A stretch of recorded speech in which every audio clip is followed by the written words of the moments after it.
All right. Hello and welcome to another episode of For the Love of Improv. We're your hosts, Jesse Wicks. And my name is Katie Welsh. And today we are talking with Amelia Giles about the connection between theater and improv. Welcome, Amelia. Thank you for having me. I'm excited. All right, and I'm going to tell you a little bit about Amelia. So she is, let's see, I'm reading off a paper. Amelia has a diverse stage background ranging from studying acting and stage management at the University of Rhode Island to performing in fully improvised musicals with her team, Some Things May Happen, the musical.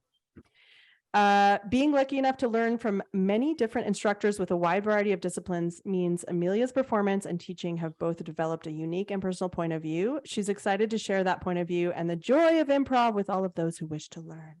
So we're excited to talk to Amelia today because we really haven't talked to anybody about sort of the comparison, contrasting and parallels and overlapping and all that good stuff of theater acting and improv. So I feel like Amelia has dipped both toes, feet, I don't know, her whole body, I'm not sure, into All both of those worlds. We'll learn more as we talk to her, but yeah, so I'm super excited to pick her brain. Yeah, we've got a great show for you guys today. A lot of good value coming up in our history segment and our concept of the day. But first, Amelia, before we get started, the question that we ask everybody is, why did you show up to your first improv class, show, whatever it was?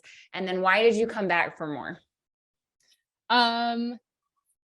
So I feel like there's kind of two answers. I went to my first improv show because the theater that I worked most closely with back east before I moved to Reno had started sort of its like improv chapter and was just exploring that. And so I had a lot of friends who had made the transition from scripted theater into learning improvised theater. And so I just had a bunch of friends who were in that show and I was like, yeah, I'll go support that. It was outside. It was like beautiful summer activity.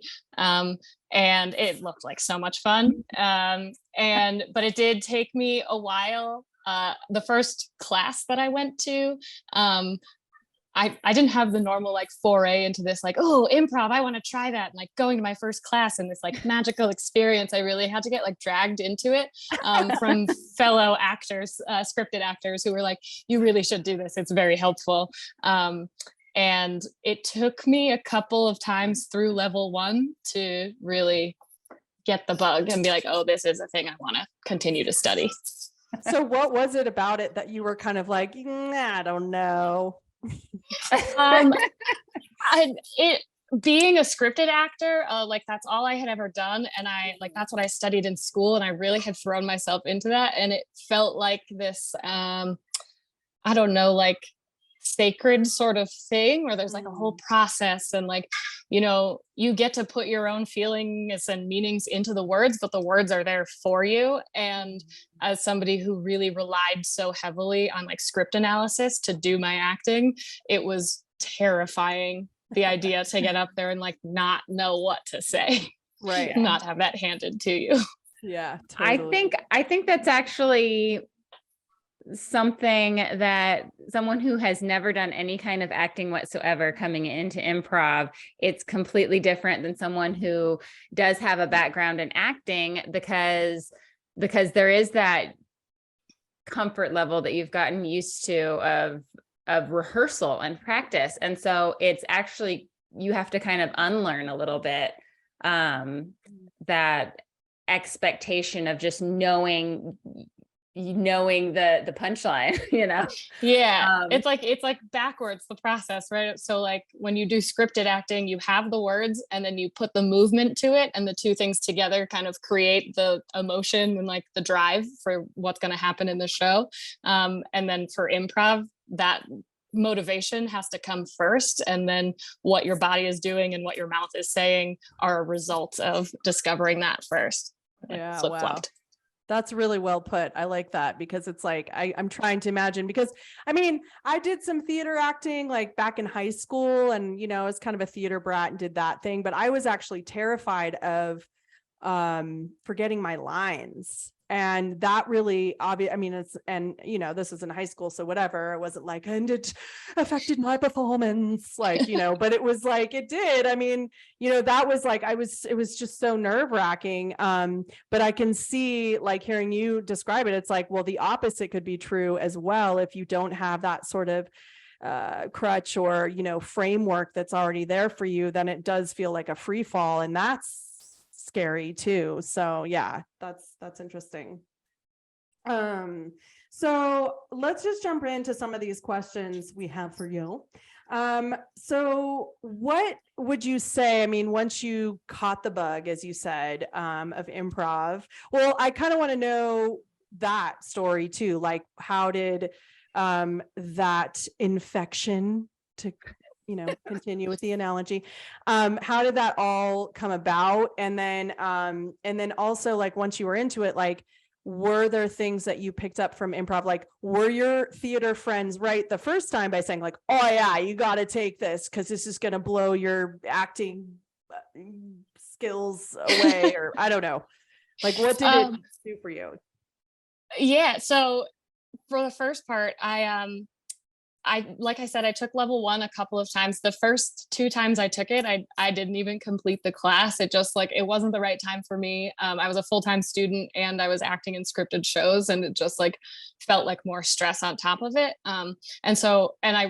Everybody else who was really, like, pushing me to do it was like, oh, it's so fun. And I wasn't finding that joy in it. So I was like, I think I need to just, take it at the right time to be able to find the joy within it. And then what actually happened was I like shadowed the theater company that I worked for.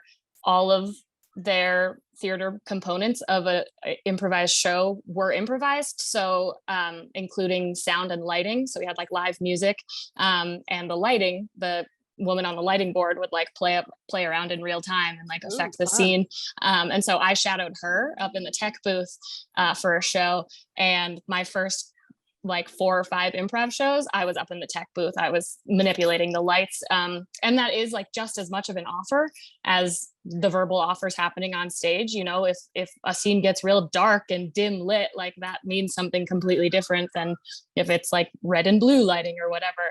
And so that sort of being able to play from afar without, like, eyes on me, but still being able to improvise and do that made me a lot calmer and, like, more excited to, like, see the possibilities.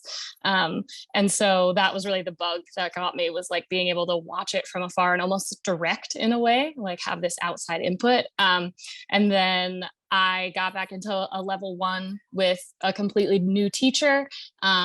And he really, like, made it exciting. And, like, we just bonded on a different level. He just, like, articulated himself in a way that made a little more sense to me in terms of improv. And so that was really exciting. And then the format for the theater that I was part of, they really believed in, like, getting people who were excited about it up and performing, like, as soon as they were ready to do it. And so we had this sort of, like, short form competition style show. And after my first level 1 was, like, started to get put into those. That's the show that I had been lighting, but I started to get put in it as a player pretty shortly after I finished level 1. And it is a competition show where they, like, the audience gives you a score and stuff, but the points, like, whose line is it anyway? The points don't really matter.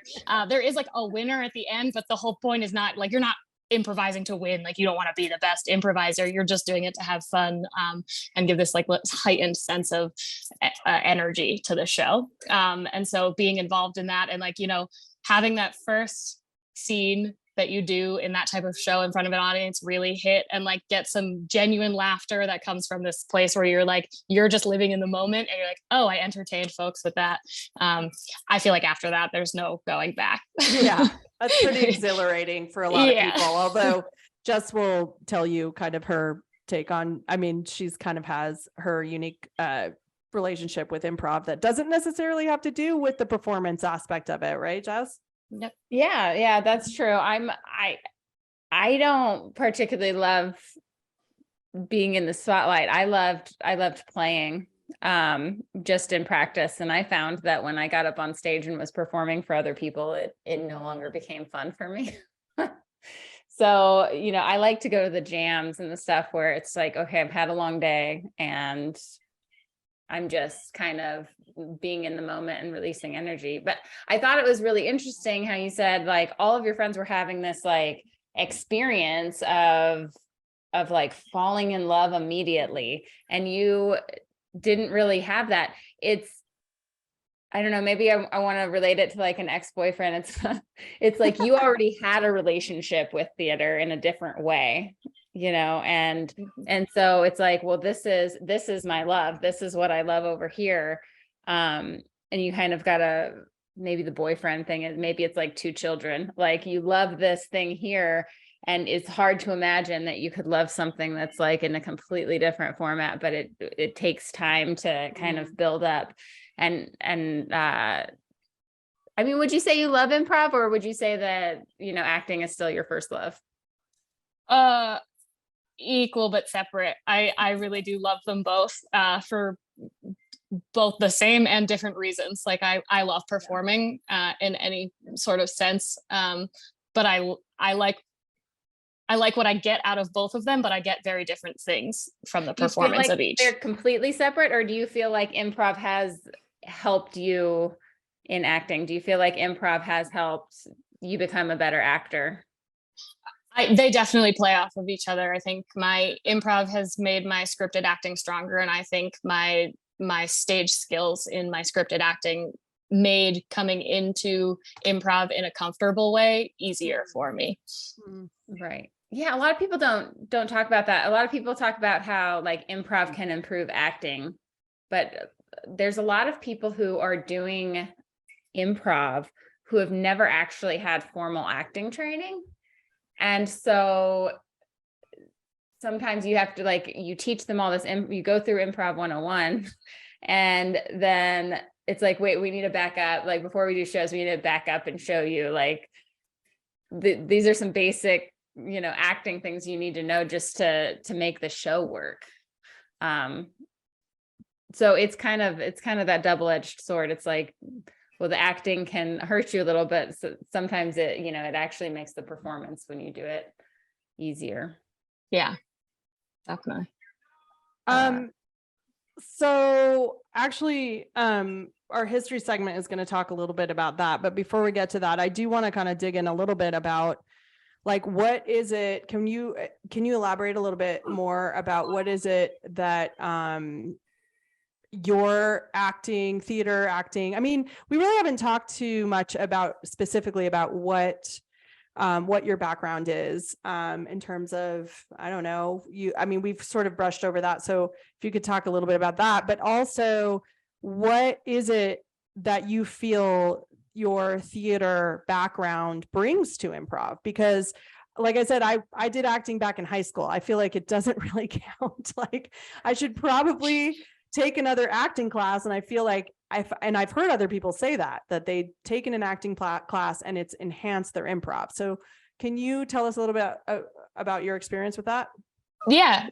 First I want to say that is a workshop that I'm currently like lesson planning for, is like stage skills for improvisers. Oh my God, sign me up. Because I think that is the biggest thing that my scripted theater taught me for my improv, was just like the comfortability on stage, and also what like a stage picture is and how to put things on stage to read to an audience a certain way. So in terms of my experience in scripted acting, I've been doing it on and off since I was really little. My first role ever, I was 7 or 8, and I played an alligator tongue in James and the Giant Peach. An alligator tongue? Yeah. He's carrying around this bag of alligator tongues, and he drops it and they all like squirm all over the ground. And so we were all in these like body fitted like lycra suits, like bright colored lycra suits, and we like came crawling out from under the curtain, but we got to run around the audience, and my parents were sitting on an aisle, and my mom was like, we knew in that instant that you were going to be a theater kid, because she was like, you had never smiled like that on the soccer field, like you were just beaming, you were like soaking it all in, you absolutely loved it. So it was pretty obvious from a young age, so like that's what I wanted to do. I was going to be some sort of entertainer, and then it is what I went to college for. So I studied for 4.5 years at the University of Rhode Island, and I took like I said, everything from stage management through acting, 4 levels of acting, set design. They really make you like learn everything, because Oh, cool. knowing how everything happens behind the scenes really makes you a better actor on stage, I think, when you know how much work goes into everything behind what makes you look good as the person Yeah. standing on stage. That's awesome. Yeah, and I really appreciated that about that program. But yeah, so I studied that a lot. And then again, I worked for a community theater in Rhode Island called the Contemporary Theater Company for like 9 years before I moved out here. And I did over 30 shows with them, and worked with all sorts of directors and everything. So I feel like I had a pretty wide range of theater experience.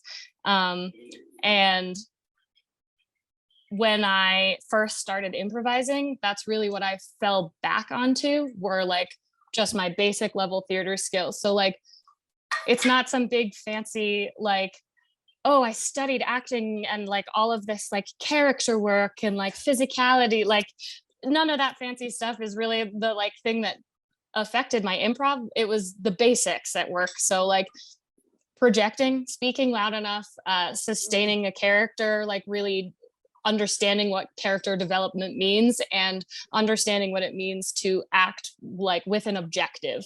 I think that was the easiest connection for me to make, was like when I first started getting into character work, being like, I know what this is already. I know how to ask like myself those questions of how would this particular character react in this instance. And then improv is like taking that skill and just speeding it up a little bit, so you're doing it in real time.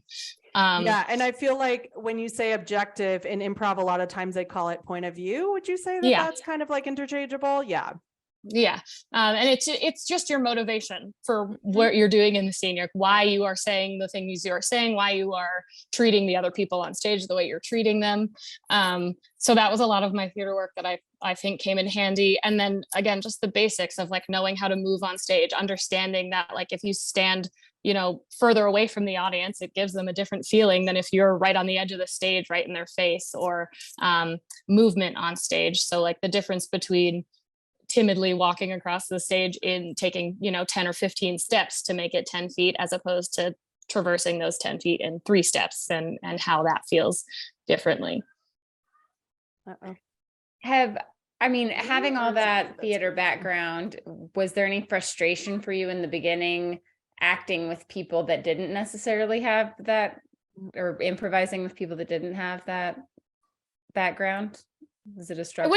I wouldn't say frustration, because I think if folks didn't have those skills, it really was coming out in moments where they were just being like really grounded and really present in an improv scene. And so they weren't thinking in their secondary, like actory brain, like, oh, am I saying this loud enough? Am I whatever? And so like those moments are still really powerful to watch. Albeit maybe a little difficult to hear because they weren't projecting or whatever, but I would never say like frustrated. I was almost like envious, but it was like, oh, your brain isn't running twice as fast thinking about both like making up the things you're doing and making sure people can understand you and you're standing in the right way. And like, right. I felt like my brain was going crazy trying to do too much at once, where I was like, oh, they can just like give themselves over to this completely unknown thing. Right. You know, I think maybe that is why I'm uncomfortable. Like that, it's not that I'm uncomfortable. It's just, I prefer, like when I do my improv, I prefer to do it just with people. But I think that might be part of my frustration a little bit, is I don't want to think about all that. I just want to play. So, you know, because it is another part of your brain that you have to simultaneously think about. All, you know, are you blocked right? Are you projecting? You know, maybe being more aware of your facial features and how you're coming across, instead of just like being all in it, you know, for the therapeutic reasons that I have. Yeah. But it is another level of understanding and remembering and putting skills to work. It's not second nature for me. Yeah. Yeah. I wanted to just revisit real quick the idea of stage picture, because I think that's also an interesting concept that is the same and also different, whether you're doing theater or improv, because with theater, you have the set and you have the blocking and everything is sort of fixed and planned out. Whereas in improv, I think, and we should talk about what stage picture in the improv world is. It's just basically, it could be as simple as cheating out, which just basically means that you're facing the audience or they can see you or your back is not turned to the audience. That could be part of stage picture, but it also could be, instead of two people standing next to each other in the corner or whatever off to the side, which is sort of maybe more of a boring stage picture, maybe you're using more of the stage, or maybe, now the window is, a fast food counter or a neighbor's window, or you're utilizing different parts of the stage to make it interesting. And of course, the improv with the chairs or whatever on the stage, maybe you're creating something. We've toyed with this with sensitive people where we're like, well, hey, why don't we just take a moment before we even start the scene to put the chairs in a certain way and not really think about it, just put it, and maybe that can come up as an inspiration of where we are or what this is about. So anyways, I just thought I'd expand on that. And maybe if you have anything else to say, Amelia, between those two things and being aware of that and what you did with that in improv. Yeah, I think it's a thing too that for some folks, like, it comes kind of intuitively. They understand, like, they can, without taking too much time away from their improv that they're doing, like, step outside of their brain and see from the outside, like, how it would appear from an audience. And so creating something dynamic, using depth or distance on stage to, like, create a very specific feeling. And, like, sometimes that's intuitive for folks and sometimes it isn't. And it is a thing that can be taught. And the more improv you watch, the more in your class. Yeah, you can take my class. I'll teach it. And it can be a heady thing. So, we don't want to, like, harp too much on it, but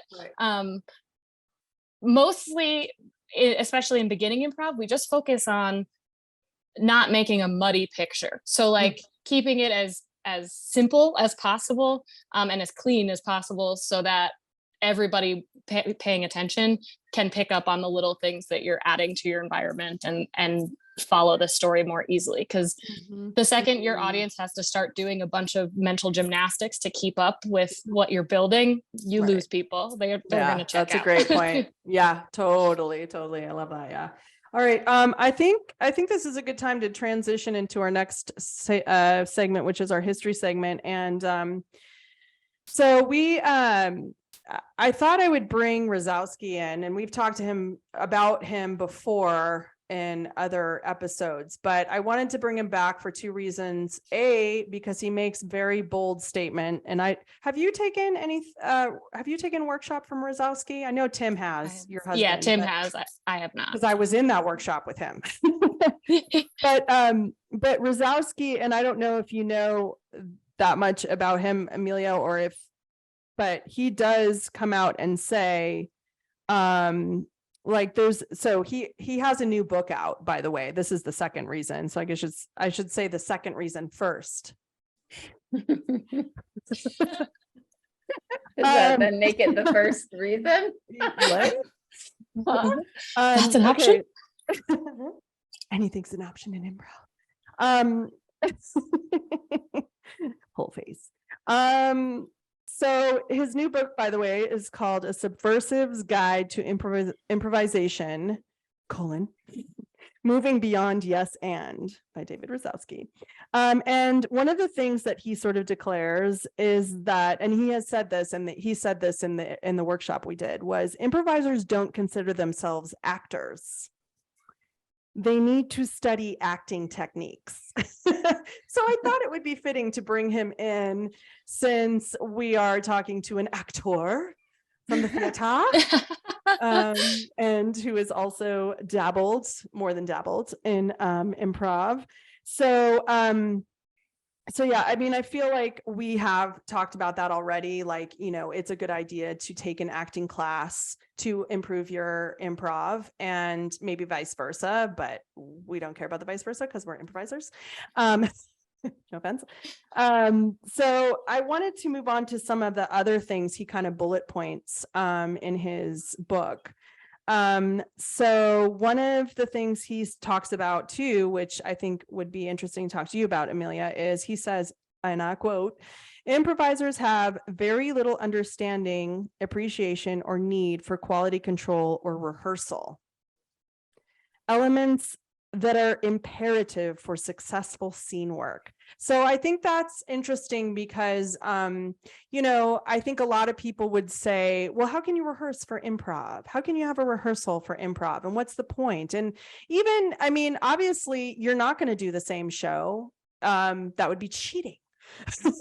You're not going to do the same show you did in rehearsal like you do in theater acting or whatever, right? So what's the point? Do you have any thoughts about that? Yeah, that's like saying, oh, well, we shouldn't practice this football play because, it's not going to be exactly the same on the day. Like, no, you practice the skills. It's the muscle that you're working. So when we hold rehearsals, my team, some things may never happen, is a musical improv team. So we have two different types of rehearsals. We have straight music rehearsals, and then we have improv rehearsals where we're just focusing on the improv. And we really just take a look at like our last show and figure out, what skills, maybe bad habits were used or things like that. And how can we rehearse, like what skills can we practice? What exercises can we do to improve our skills, improve our bond as a team. Because that's another big thing. Like improv is so much about trust and trusting the people you're on stage with. And so even if rehearsal is just like getting together as a group and like eating dinner and talking, getting to know those people and really bonding is also a huge thing. But it's silly to me that people are like, how do you rehearse for a thing that's unscripted? Be like, yeah, like you don't have to know all the words to know how to use skills and put them into place. You're not going to put yourself in the same situations. Like the same scenes are not going to happen, but the same skills are going to get used to create a story. Right. That's great. I love it. I love how you're saying that just bonding with those people is part of the rehearsal, because part of the reason I love improv so much is because of that human connection that you have there. And you can do a play and have it be an amazing play with someone you totally hate and you're like, F that, forget that guy. But like in improv, like you really have to know the people. Even if you don't like them, you still have to know them on an intimate level to trust them and to be in that scene and make it really, really good.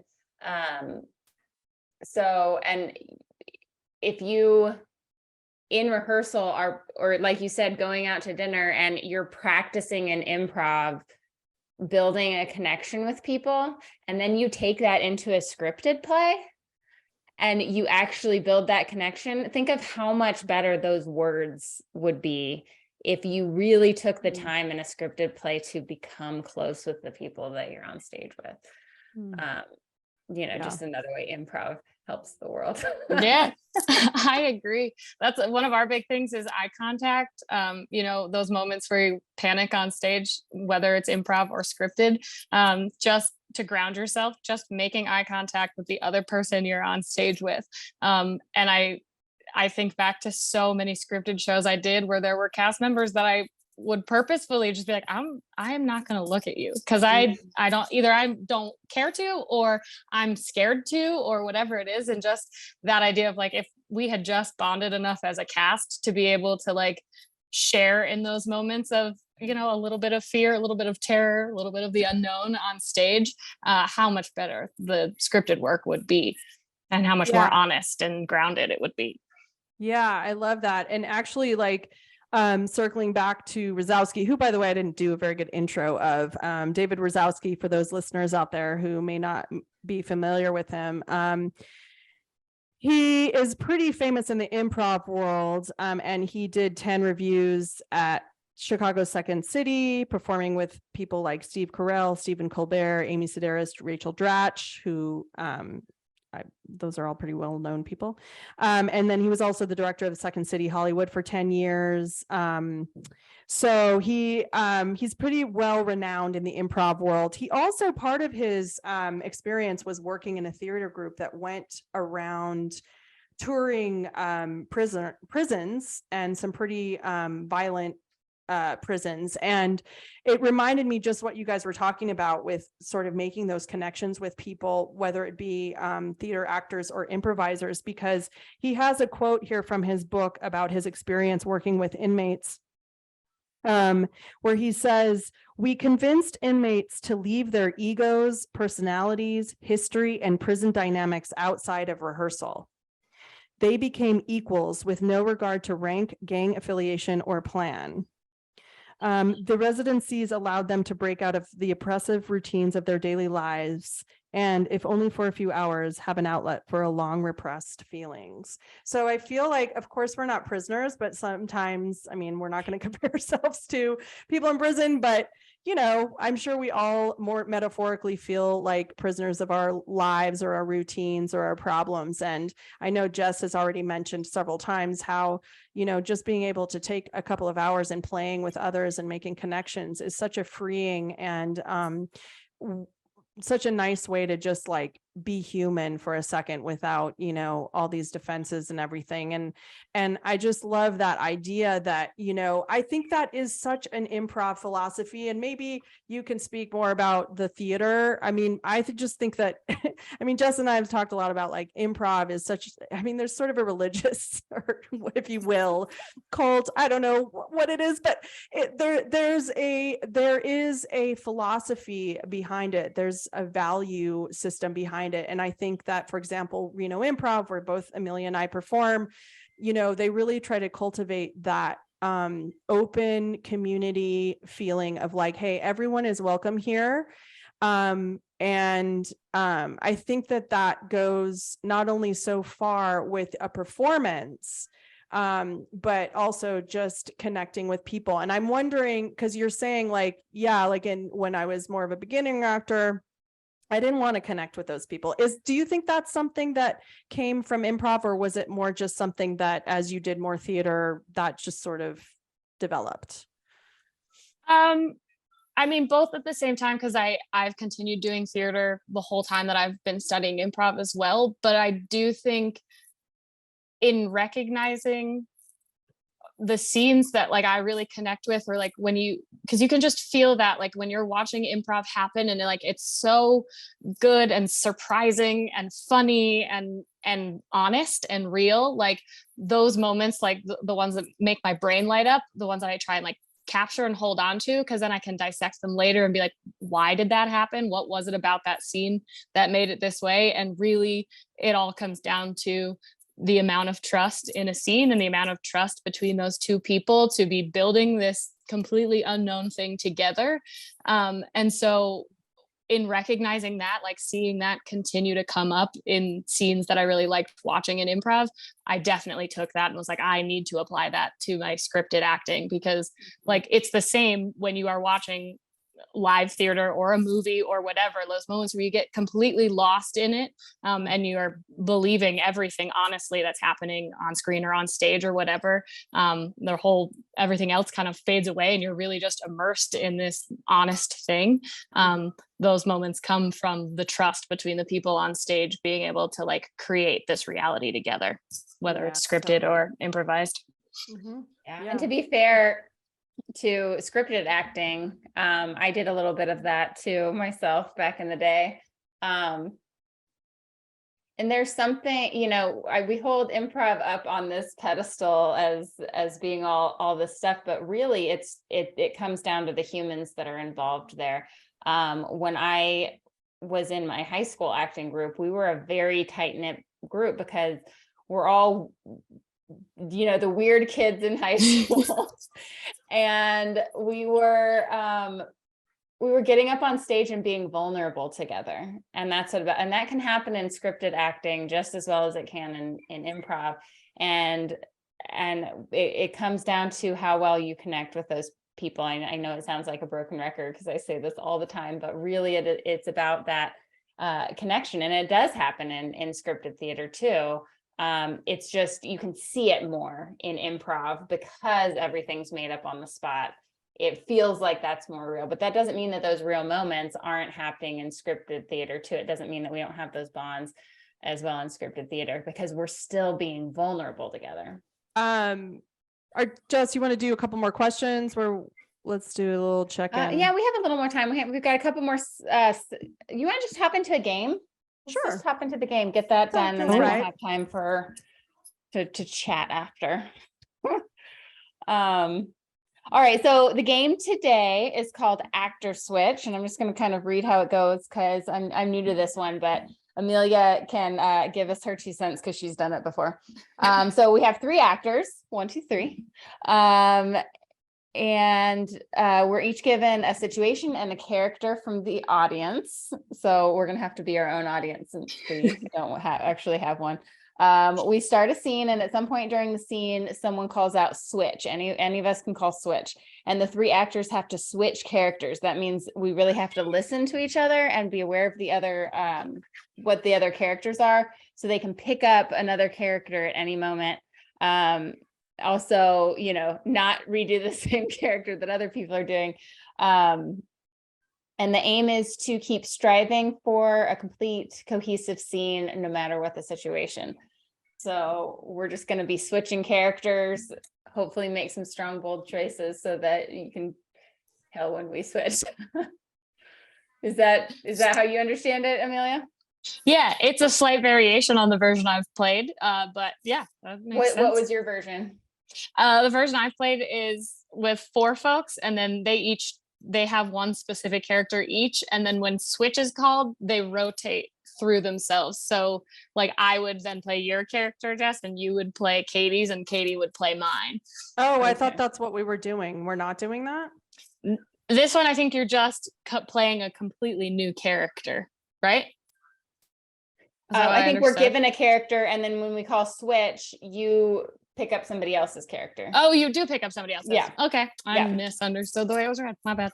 No, that's great. Now we know. I wanted to make sure I knew what the heck. What's about to happen. I don't know.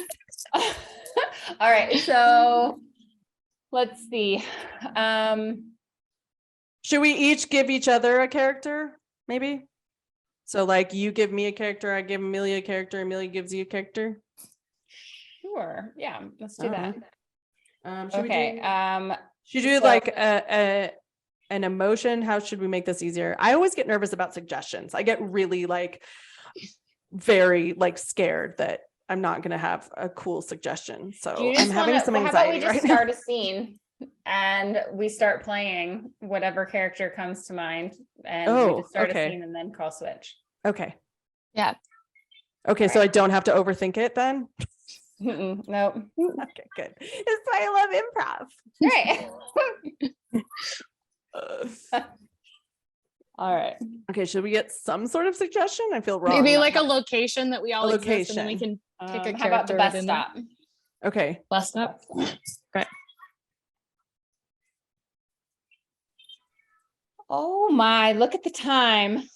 My Aunt Nina is going to be so upset that I didn't show up.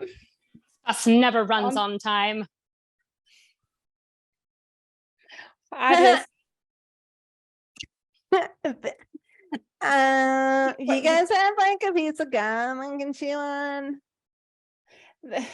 well, there's gum everywhere. It's all over the place.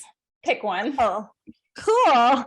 I'll just take this one right off the bench. Great. Now, can you please take 3 steps backward?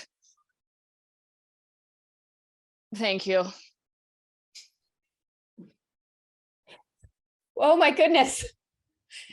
She told you to step right in that big pile of snow. Your feet are going to get cold. Extra socks I can borrow.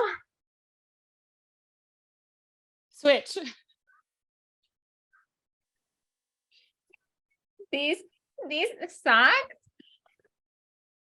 have I haven't changed them in like a really long time, so watch out, guys. It might smell a little bit funny. Oh dear. Will you put your shoes back on before the bus Well, comes? the shoes it's kind of falling apart at this point. You know, I'm you're trying really burning my nostrils. to get back And it's together. offensive.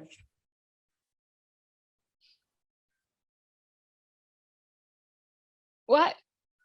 Why do you ride the bus if you're so picky? How dare you? Sorry, I Get knew I away shouldn't from have me. asked. Right. I'm sorry. You Can't should see. Oh, we didn't switch a third time. Oh well. Oh, I'm sorry. Okay, you want to switch a third time? Oh no. Sure, let's just switch one more time. So, Or do it uh, again time. or whatever. Uh, It's kind of can hard we- to do can it we on. s- Can we Yeah. switch them to being once they've entered the bus has arrived? Oh, there we go. Yeah. Scene 2. Yeah. Yeah.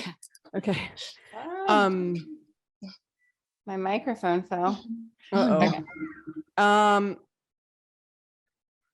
Okay, so did you get that, Jess? We're now on the bus and we're gonna switch one more time. So we're gonna play the Okay. one that we didn't get to play. Ready? Okay. All right, and go. I picked this seat because it's still warm from the last guy. Okay, that's a little weird, but It is quite disgusting. Please stay over there, away from me. There are many seats on this bus, and there's no reason for you to Wait. sit right next to me in the You same like a exact cold seat? You think it's weird that I like a warm one? You want a cold one? Well, it's only warm because you're sitting right next to me. You're practically on my lap. I mean, I can see both sides, you guys. Maybe, just let's not fight. I only have 2 more steps anyways. Well, I seem to be getting off at the same place as you. Where are you going?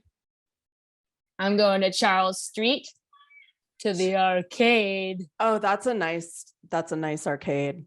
I've been Oh. there. Look at all and- my tickets. Oh my Wow. goodness, you have quite a lot of tickets. You're going to buy out the whole shop that way. You'll put them out of business. I'm like, get that go-kart. And see. Ugh, I'm a little rusty. Well, it's a little hard on Zoom because you're like, I don't know. It You is don't wanna harder talk to read over each body other. language. So Yeah. when you're on a stage, I'm gonna blame it on That's what we're gonna play off Zoom, of. and that's what I'm Only doing. Zoom. I'm sticking to that story. have you gotten used to playing and acting on Zoom since all of the No. stuff? No. No. No, my husband is really good at it. He like curated a bunch of shows for like a year and a half at the beginning of the pandemic, and he like cast and directed all of these shows. And I You should go did- back and watch her husband's episode. He appeared on For the Love of Improv as Yeah. well. It's But he yeah, did. he He was was on the much more first season. committed than I was. I did maybe 2 of them, and I was like, it was just so hard because Yeah. as self-centered as this sounds, like the reason I do it is really for that. Like it's the connection with the people on stage, but it's also the course. energy that you get from the audience. And so like not Absolutely. having that real-time feedback was like painful sometimes. Oh Right. God, it was so awkward. I still did shows because I was just bored out of my mind. But Yeah. but we did some fun things with trying to like manipulate the screen and like make it look like we Yeah. were, but I'm with you, man. I just was like, not having that energy was rough. when It's we like- 'cause, like- experienced. Go ahead. Go ahead. I was just gonna say, doing a normal show is like so exhausting anyway, and then to like put all of that energy in and not get anything back is just Yeah. it's so Right. exhausting. Yeah, for sure. Uh, So I was wondering, just going back to some of our questions, what makes you laugh? Like, what is funny to you? I know that's a broad question, and I'm like, how would I answer that? I don't know, but Do you mean in improv specifically or just in general? I mean, maybe we could do both. Okay. Because like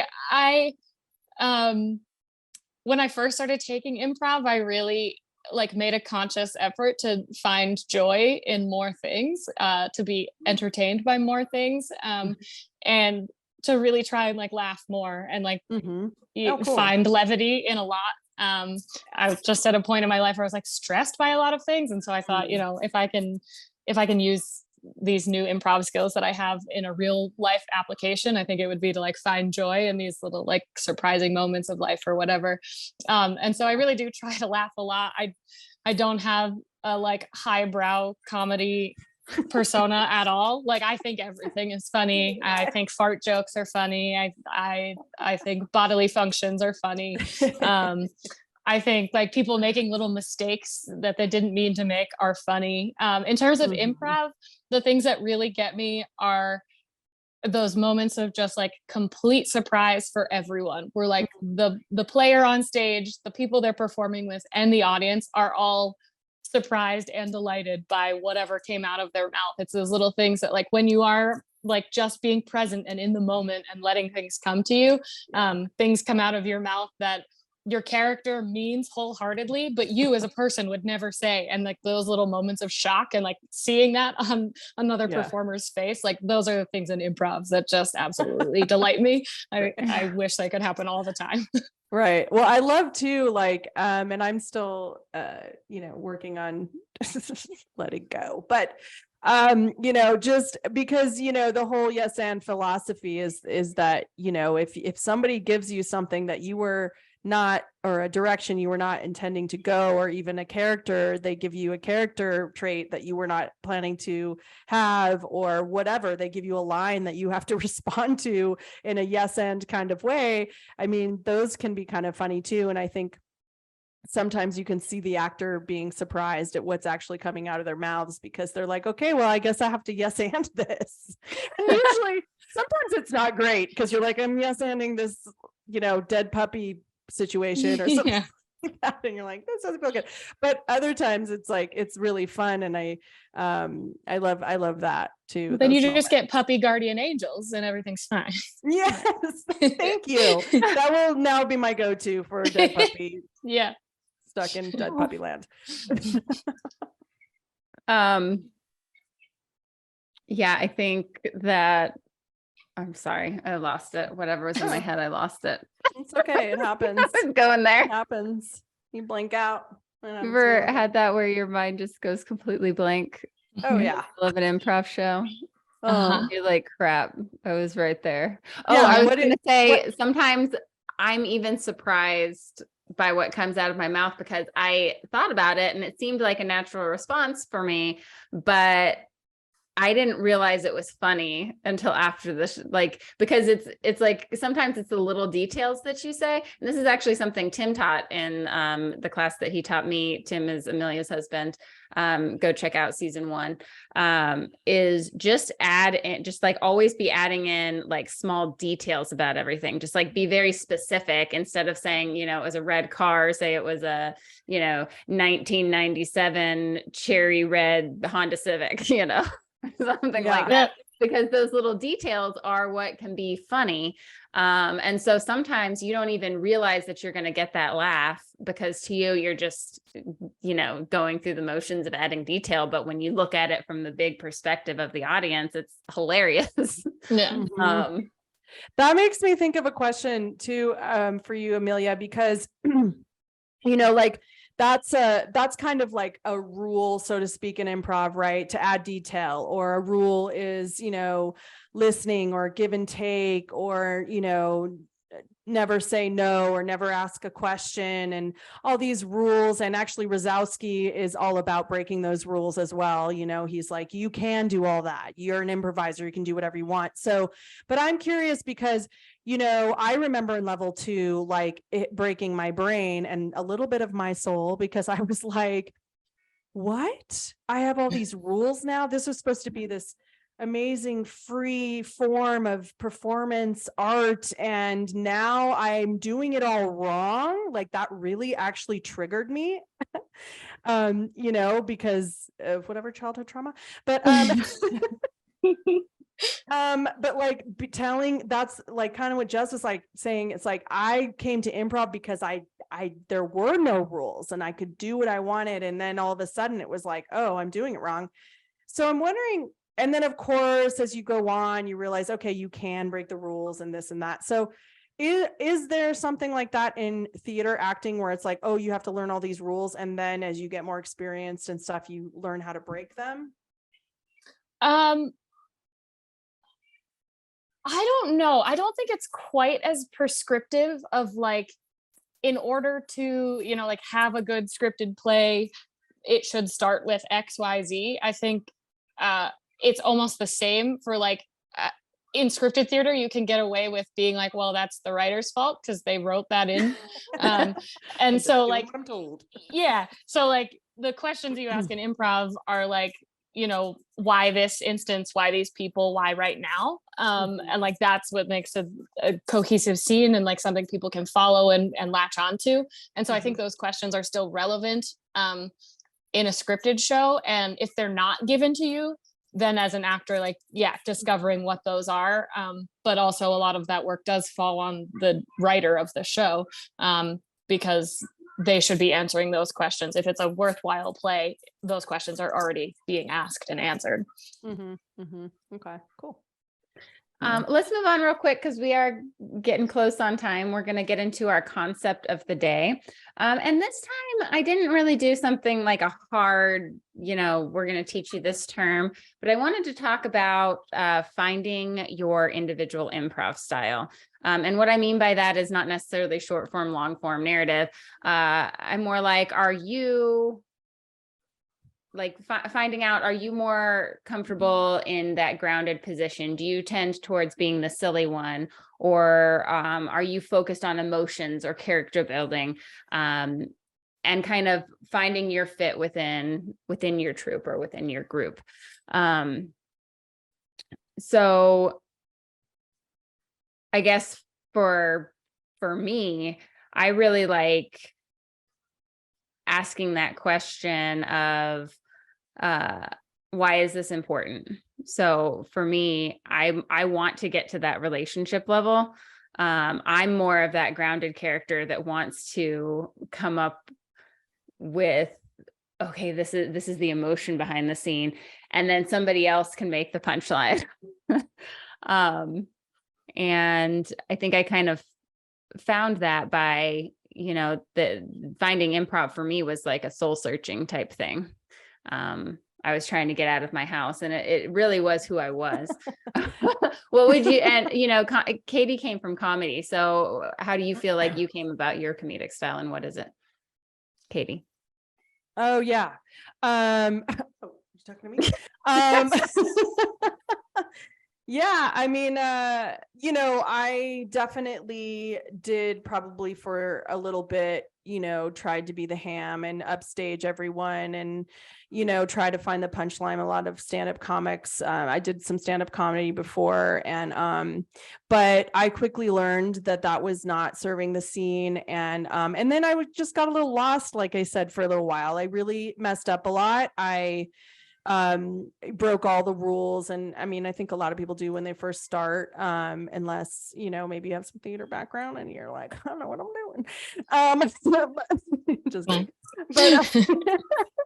But yeah, so I really I definitely, as I went through all the levels of 1 through 4, they have it Reno Improv. Go and sign up for classes, people. renoimprov.org.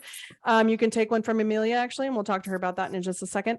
But yeah, so then and then I kind of was on a couple teams, and those were kind of in and out. And then I joined Sensitive People, which I'm on now, which has been more of a permanent team for me.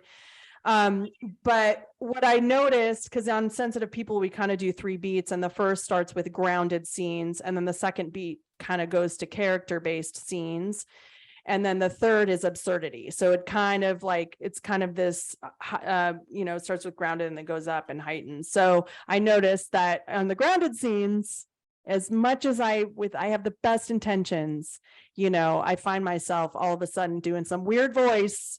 And so I'm like, And so I definitely, I know myself that that's what I tend to default to and what I need to work on. It's not that I'm not good at grounded scenes or can't be, it's that that's just somewhere where I don't feel the most comfortable. So Well, hard for me. Sorry, Amelia, we'll get to you in a second. But I think one of the reasons that you and I played really well together is that you did have more of those strong character things. And I would call out more of that grounded emotion stuff. So I think the reason that you and I kind of really did well together on stage is because we could balance each other out a little bit. And Totally. I think you need those strong character, funny accent people. You need the person to give the punchline.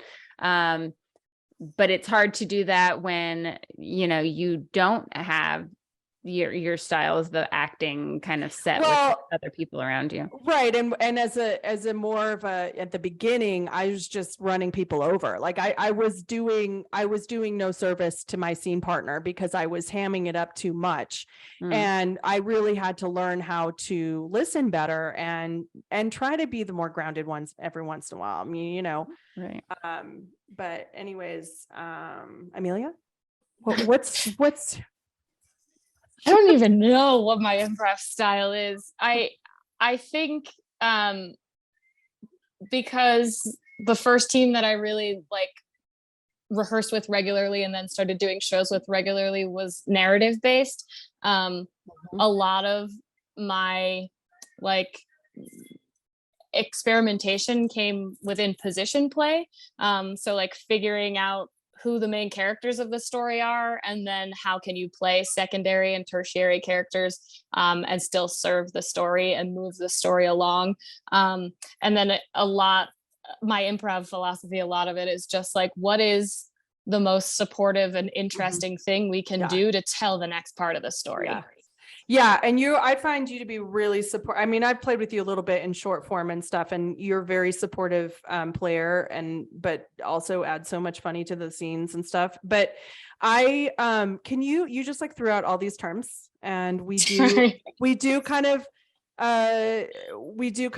try to be cognizant of the fact that there might be people that are just being introduced to improv. So what can you first of all tell us a little about what is narrative form, and then the things you talked about with characters, first characters, tertiary characters, how you say that? What is that all about? Narrative format is literally just storytelling. It's beginning, middle, end, discovering a main character and playing through the plot. My team right now does a musical narrative. So it's that exact same thing, but with songs thrown in, and usually using the songs to move action along, as opposed to just sitting in scenes for fun.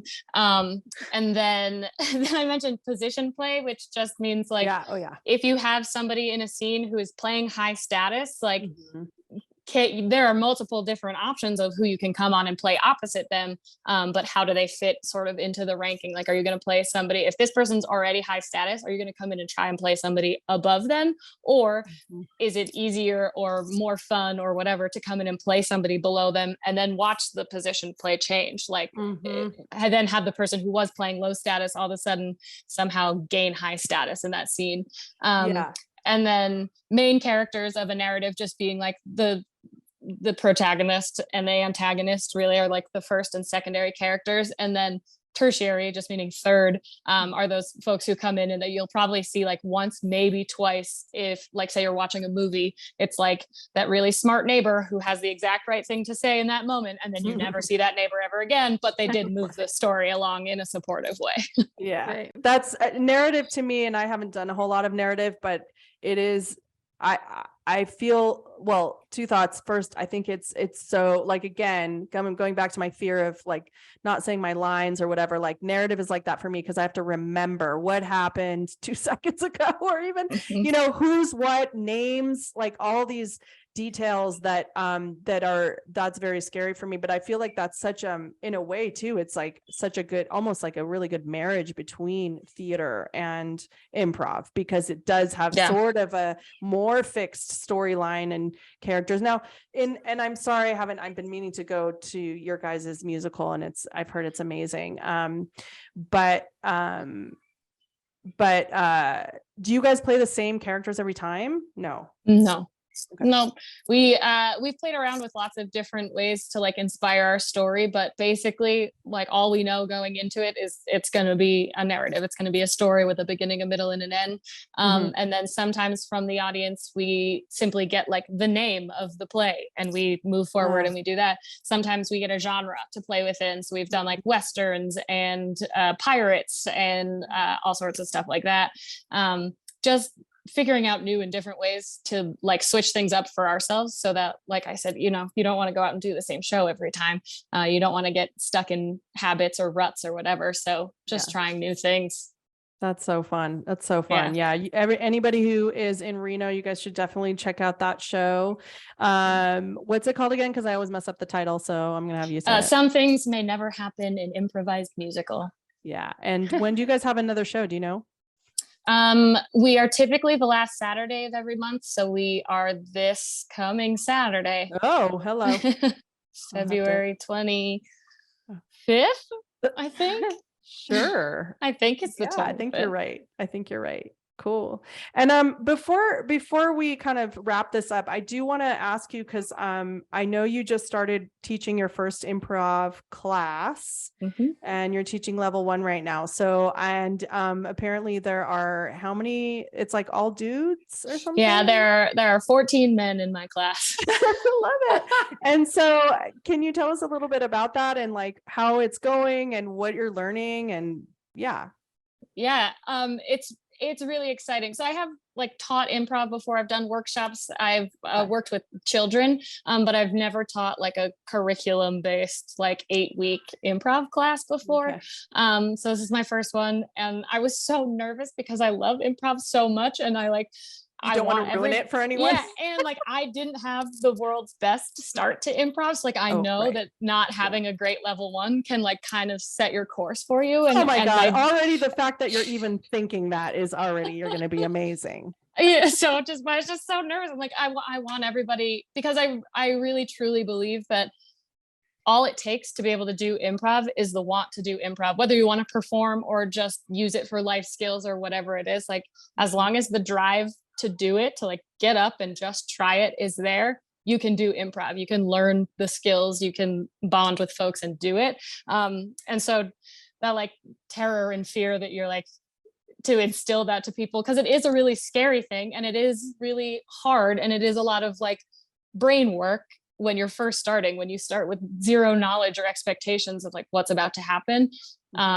It can be a lot for like your brain. And so the idea of like, okay, I have these 14 dudes that I have to convince, like, A, I know what I'm talking about, and B, I promise it's really fun, but like it's also weird, and like you're gonna look like a fool in front of each other for a couple weeks and like that sort of thing. But really mostly just coming down to like trying to create out of this group of 14 guys, like a group of men who are comfortable playing make-believe in front of each other like that. So cool. If I have succeeded in that, then like level 1 was a success. I don't care if they come back for level 2. I hope they do. I want them to all, study, but just creating a group of people who are free to play with and in front of each other is the absolute goal. That's amazing. It's beautiful. I love that goal. And I mean, was it hard to break the ice with them, or was it, because I mean, I think one of the things that a lot of people, and I know even myself, you feel you have that like, oh, I'm going to look stupid in front of strangers. I mean, to me, I was a language teacher for a really long time, and I taught teenagers, and that was also a very hard thing for them to overcome, especially teenagers are so self-conscious. And so I'm curious to know, like, what did you do to kind of help them overcome that? Or basically my theory on that was like, just throw them into the fire right away. Like if from day one I can get them acting silly and goofing Yeah. around in front of each other, then I know we're going to be okay. And so really just starting off with those icebreakers that are like being absolutely ridiculous. And also I leaned on Tim, my husband, a lot because he's taught a lot of level ones. And so I met with him a lot beforehand to just like kind of get an idea of how to navigate this thing. And he always says, teach with the energy that you want your students to have surrounding improv. And so if you just jump in full force and are excited to do the thing, leading by example in that way. And then, right off the bat, just getting them to like be silly, goofy, crazy, over the top on the first day, you've already done half the work for yourself. I love that. Oh, that's great. That's awesome. Where can people go to learn more about your classes in the future?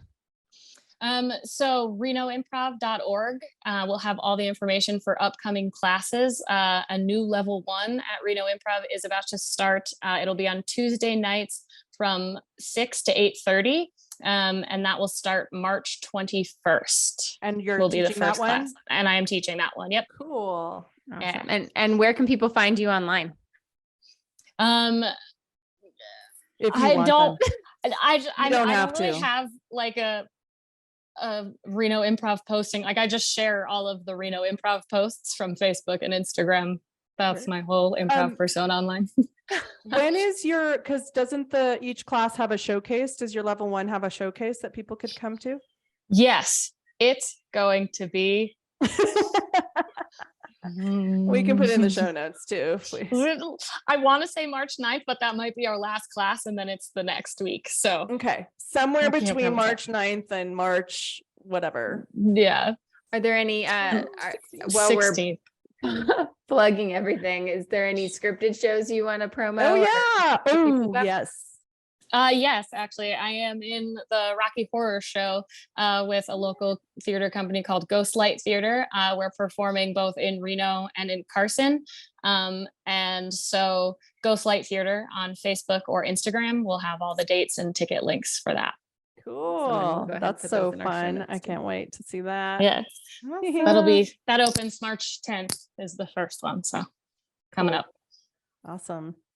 Well, thank you so much, Amelia, for coming on the show and enlightening us with all things acting and how it goes with improv.